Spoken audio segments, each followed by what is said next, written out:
2026 T20 world cup గెలవబోతోంది. 2026 July లోపల ఇండియాకి పాకిస్తాన్కి మళ్ళీ యుద్ధం రాబోతోంది. జై శ్రీరామ్. 2022 నుంచి 2026 మార్చి వరకు మొత్తం 20 ప్రెడిక్షన్స్ అనేవి ప్రూవెన్ అయ్యాయి. అవన్నీ కింద డిస్క్రిప్షన్ లో ఇవ్వడం జరుగుతోంది. ఇది నిజమా కాదా అనుకుంటే కింద డిస్క్రిప్షన్ లో లింక్స్ ఓపెన్ చేసి చూడండి.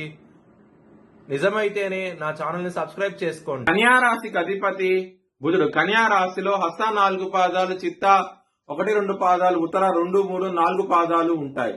ఈ నక్షత్రం వాళ్ళందరికీ నేను చెప్పే వార ఫలితాలు వర్తిస్తాయి. ఈ వారంలో కన్యా రాశి వారికి బుధుడు యోగిస్తున్నారు 6వ స్థానంలో, రాహు 6వ స్థానంలో యోగిస్తున్నారు.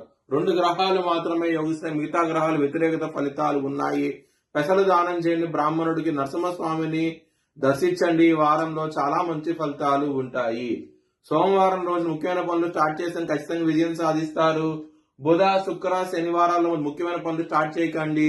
స్టార్ట్ చేసే వ్యతిరేకత ఫలితాలు, ధన నష్టం వచ్చే అవకాశం ఉంటది.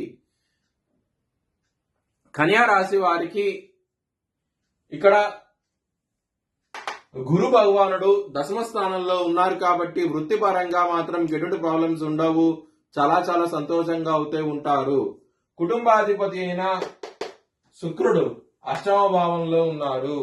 ఫ్యామిలీ పరంగా ప్రాబ్లమ్స్ ఉంటాయి. చాలా జాగ్రత్తగా ఉండండి. ఇబ్బందులు పడే అవకాశం ఉంటాయి. ధన పరంగా మాత్రం మీకు ఏదో విధంగా ధనం అనే చేతికి వస్తుంది. చాలా చాలా సంతోషంగా అవుతూ ఉంటారు. హెల్త్ పరంగా మాత్రం బ్యాడ్ టైం నడుస్తోంది. శత్రువులు పెరిగే అవకాశం ఎక్కువగా ఉన్నది. ఈ వారంలో కాలభైరవ అష్టకాన్ని చదువుకోండి, నారాయణ కవచం చదువుకోండి. చాలా చాలా మంచి ఫలితాలు ఉంటాయి. లవర్స్ కి మాత్రం బ్యాడ్ టైం నడుస్తోంది. చాలా జాగ్రత్తగా ఉండండి. పంచమాధిపతి అయిన శని 7వ భావంలో ఉండి రవి, కుజ ఇద్దరు పెద్ద శత్రువులు శనికి. వీళ్ళిద్దరు గ్రహాలు శనితో కలిసి ఉండటం మూలంగా ఇబ్బందులు ఉంటాయి. లవర్స్ కి మాత్రం చాలా జాగ్రత్తగా ఉండండి ఈ వారం అనేది. బిజినెస్ పరంగా పెట్టుబడి ఎక్కువ పెట్టండి, మంచి లాభాలు చూస్తారు. మ్యారేజ్ పరంగా మాత్రం బ్యాడ్ టైం నడుస్తోంది. 7వ స్థానంలో శని ఉండి రవి, కుజులు ఇద్దరు శనితో ఉండటం మూలంగా మ్యారేజ్ పరంగా ప్రాబ్లమ్స్ ఉంటది. ఈ వారం అనేది జాగ్రత్త అంటూ ఎక్కువ తీసుకోండి. ఇంకా ఇబ్బందికరంగా ఉంది అనుకుంటే మ్యారేజ్ పరంగా నవగ్రహ హోమం ఒకటి చేయించుకోండి. చాలా మంచి ఫలితాలు ఉంటాయి. ఒకవేళ చేయించుకోవాలనుకుంటే కనుక హెచ్ఎల్ఎన్ జ్యోతిష్యాలను సంప్రదిస్తే కనుక మీకు లైవ్ వీడియో కాల్లో హోమాన్ని చూపించడం జరుగుతుంది. వృత్తిపరంగా మీకు బాగుంటది. ఈ వారం అనేది ఎటువంటి సమస్యలు ఉండవు. మీ భవిష్యత్ వివరాల కోసమై హెచ్ఎల్ఎన్ జ్యోతిష్యాలను సంప్రదించండి. Please like, share and subscribe my channel.